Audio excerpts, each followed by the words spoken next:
In the spring of 1996, a group of climbers made their way toward the top of the world, Mount Everest.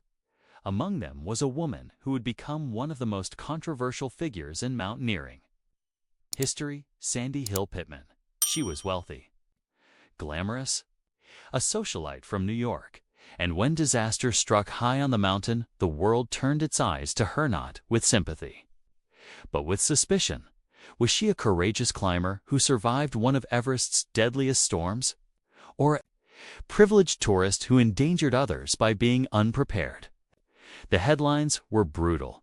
The media painted her as the ultimate example of everything wrong with Everest and into thin air. The best-selling book that chronicled the tragedy didn't help her image. But what if the real story was different? In this video, we uncover new insights into Sandy Hill Pittman's Everest journey. We'll separate myth from reality. We'll explore what really happened on that mountain, what Sandy endured, and why so many got her story wrong. This isn't just about one woman. It's about how narratives are shaped, how blame is assigned on, what we miss when we reduce people to headlines. This is the true story of Sandy Hill Pittman. Before she was a headline, Sandy Hill Pittman was a woman with ambition and a resume to prove it. Born in Los Angeles in 1955, she grew up in a wealthy, status-driven world.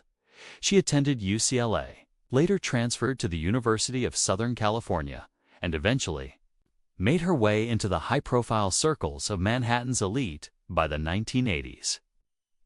She was married to Robert Pittman, the co-founder of MTV. They had one son and lived in a penthouse on Fifth Avenue. But Sandy wasn't content to be just a socialite. She was a writer, an editor, and most importantly, a climber. What many people didn't realize was that Everest wasn't her first mountain by the time she joined the 1996 expedition. Sandy had already climbed the highest peaks on 5 continents. She was on a mission to complete the 7 summits, the tallest mountains on each continent. And Everest was the final one. She wasn't a tourist looking for a thrill. She trained. She prepared. She had experience on ice, altitude, and long expeditions. She had summited Kilimanjaro, Elbrus, Aconcagua, Denali, and Vincent Massif. She'd spent weeks at high elevation, endured brutal conditions, and built a solid resume. But the media never told that. Part because Sandy didn't fit the mold of what people expected a climber to be. She brought a satellite uplink. She had designer gear. She was updating NBC's website during the expedition. Novel idea at the time, but one that rubbed many the wrong way. To some, it looked like she was playing mountaineer to others. She was bringing Everest into the digital age. But no matter how prepared she was, Sandy Hill Pittman would face the biggest test of her life at 8,000 meters. And what happened next would change how the world saw her dash forever. In 1996, Sandy Hill Pittman joined the Mountain Madness expedition, led by the legendary climber Scott Fisher.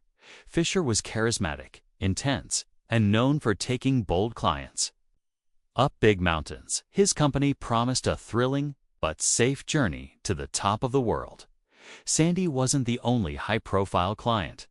The team included Leen Gammelgaard, a Danish lawyer and writer, Tim Madsen, Sandy's close friend and climbing partner, and Neil Bedelman, a respected guide with deep experience. Together, they formed a diverse team with high hopes and high pressure. Sandy had brought a 30-pound satellite communications kit and herd. At the time, she planned to send real-time updates to NBC. Some found this innovative. Others saw it as vanity. The gear required sherpas to carry additional weight, sparking quiet frustration. But Sandy wasn't lounging in luxury. She climbed. She carried gear. And she participated in every acclimatization trek. She wasn't fast, but she didn't quit. Photos from base camp show her smiling, focused, surrounded by other climbers. She spent weeks living in harsh conditions at high altitude with minimal comfort. This wasn't a vacation, it was serious climbing. Scott Fisher kept a close eye on her. He defended her fiercely, telling others she had the strength and mental grit to summit. He knew she brought media attention, but he also believed she could handle the mountain. Still, Everest was tense that year. Multiple commercial teams, including Rob Hall's Adventure Consultants, were on the same schedule. There were whispers about inexperience, concerns about crowding, warnings about the weather. By early May, the summit window opened. Both teams moved to Camp 4 at the South Col 26,000 feet. From there, the final push began. Sandy followed Fisher's team into the death zone. Her oxygen mask worked. She kept pace, moving alongside the others into thin air. But high above, the weather was shifting. Clouds gathered. Winds howled by nightfall. The worst storm in years would descend on Everest, and Sandy Hill Pittman, once seen as a socialite, would be tested in a way no one could have predicted. May 10, 1996, the summit day at 11:30 p.m. the night before. Sandy and the rest of the Mountain Madness team left Camp 4. They moved slowly, step by step, into the death zone where oxygen is a third of what we breathe at sea level, above 8,000 meters. Every decision matters. The air is thin. The brain gets foggy and time is running out. Sandy climbed steadily behind Scott Fisher and the others as the sun rose. They approached the Hillary Stepsa final major obstacle before the summit, but delays plagued the route. Too many climbers, not enough fixed ropes, and the clock was ticking. Sandy reached the south summit but didn't go further. Scott Fisher, exhausted and likely suffering from altitude sickness, told her to turn back. She obeyed. It was a decision that may have saved her life as Sandy and others descended. The storm hit. Whiteout conditions. Visibility dropped to near zero. Oxygen systems failed. People got lost. Communication broke down. The mountain turned deadly in minutes. Sandy, along with Lean Gamelgard, Tim Madsen, and others, huddled together. In the darkness, disoriented, freezing, and out of strength, they couldn't find their tents. They couldn't move. They were stuck in the open. Above 8,000 meters, with no shelter, some hallucinated. Others screamed. No one knew who would make it. Neil Bedelman, one of the guides, took charge. He led a small group, one by one, down the mountain, guiding them back toward Camp 4. But Sandy couldn't walk. She collapsed from exhaustion. Tim Madsen refused to leave her behind, and so they stayed, hoping someone would come. Hours passed. The temperature plunged to -30 degrees Celsius. Winds howled at 70 miles per hour.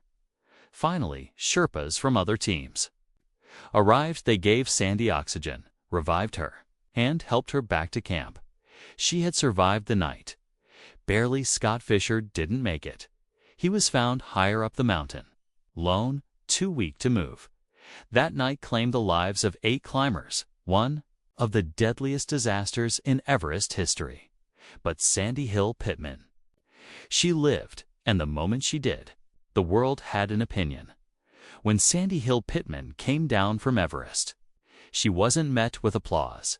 She was met with headlines, and they weren't kind. The media latched onto her image, a glamorous New Yorker, draped in designer gear, nearly dying on a mountain she had no business climbing. Articles painted her as out of place, out of touch, and out of her depth. TV segments showed her photos next to words like diva, reckless, and privileged.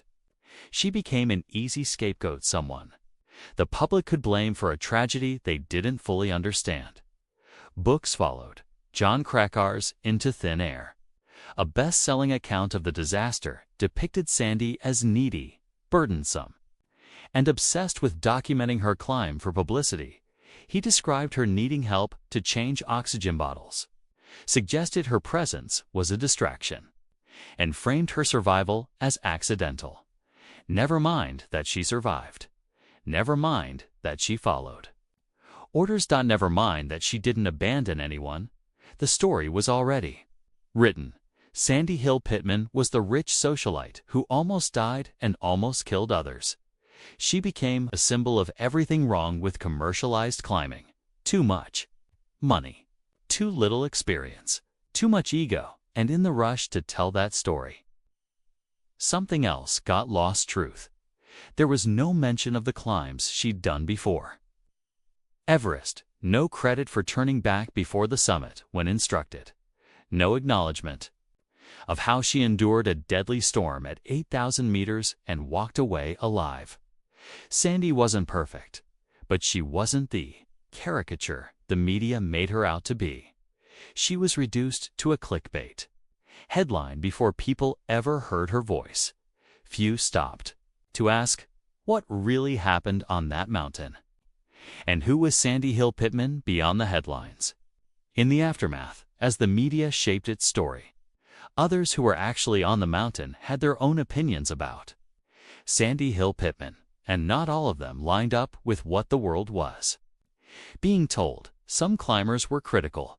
They echoed the concerns that she was more of a celebrity than a mountaineer. They pointed to her satellite gear, her connection to NBC, and questioned whether she added unnecessary weight to the team's load. They argued that Everest was no place for broadcasting, just surviving. Others, though, had a very different view. Lean Gamelgard, who spent the night stranded with Sandy during the storm, later said Sandy didn't panic, didn't complain, and never once demanded special treatment. Tim Matson stayed by her side because he believed she was worth saving, not because she demanded to be. Neil Bedelman, the guide who helped lead the group to safety, never publicly blamed Sandy for slowing them down. Scott Fisher himself believed in her. He had defended her capability from the start and never expressed doubt about her fitness for the climb. Even some journalists later admitted that the media had gone too far, that Sandy was an easy target because she didn't look like a typical climber. Others pointed out that many male clients were equally inexperienced but never faced the same criticism. Sandy's femininity, wealth, and visibility made her a lightning rod, and that raises an important question. If Sandy had been a man or less wealthy, would anyone have cared? Sandy's story is a reminder that perception isn't always reality. What people see in a headline rarely reflects what happened in the cold, thin air of Everest. She was flawed, human, exhausted, but also brave, and when everything went wrong, she kept going. Sometimes, surviving isn't glamorous, it's just messy and real. In the years after the disaster, Sandy Hill Pittman largely withdrew from the public spotlight. The coverage had taken a toll emotionally, professionally, and personally. She wasn't just criticized. She was vilified for surviving, for being rich, for not fitting the mold. But Sandy didn't disappear entirely. She defended herself, sometimes quietly, sometimes publicly. She spoke in interviews about her preparation, her experience, and the double standards she faced. She acknowledged her privilege, but insisted that she earned her place on that mountain. And in time, people started to listen. Climbers began revisiting the events of 1996 with more nuance. Many realized that Sandy didn't cause the tragedy. She didn't make reckless decisions. She followed instructions. She endured the storm, and she survived, without endangering others. Scott Fisher's death was a terrible loss, but not Sandy's fault. In fact, many now see Sandy as a pioneer in a way few expected. She was one of the first to bring media into the Himalayas. She documented her climb. In real time, she opened doors that others would walk through later. Her satellite updates, now standard on modern expeditions. Her visibility, now mirrored by influencers and content creators around the globe. She was ahead of her time, and paid the price for it. She also quietly mentored younger climbers and advocated for better support for Sherpas, whose critical role in mountaineering is often overlooked. She began speaking at events not about survival, but about resilience. Today, Sandy Hill Pittman lives a quieter life. She still climbs, still travels, and occasionally speaks about Everest, but on her own terms. Her story is one of survival and of reputation, of how quickly public opinion can turn and how long it takes to reclaim your truth. Everest didn't break her, neither did the headlines, and the mountain wasn't the only thing she had to climb. Sandy Hill Pittman didn't just survive one of the worst disasters in climbing history. She survived the judgment that came afterward, and slowly. Her story is being rewritten. Sandy Hill Pittman went to Everest for the same reason many do: to finish something, to prove something to herself, and maybe to the world. But she came back with something no summit could offer: perspective. Her story reminds us that survival is rarely clean. It's messy, it's controversial, and sometimes it's punished. She didn't fit the narrative the media wanted. She wasn't the quiet, rugged climber. She was bold, visible, unapologetic, and for that, she paid a price. But the mountain doesn't care about your background or your net worth or your media kit. It only cares whether you're ready, whether you'll listen to the wind, whether you know when to stop and when to keep going. And Sandy, she was ready in her own way, not perfect, but prepared enough to survive. She didn't push past the summit time. She turned back when told. She stayed calm when it counted. She may not have reached the summit, but she made it when others didn't. That's not failure. That's survival, and maybe that's the real summit. Her story is about more than climbing. It's about how quickly we judged, how easily we reduce people to headlines, and how important it is to look deeper, because behind every survivor is a story we don't fully understand. A story of strength, of resilience, of sheer will, and sometimes the strongest thing a person can do is keep going. Even when the world says they shouldn't.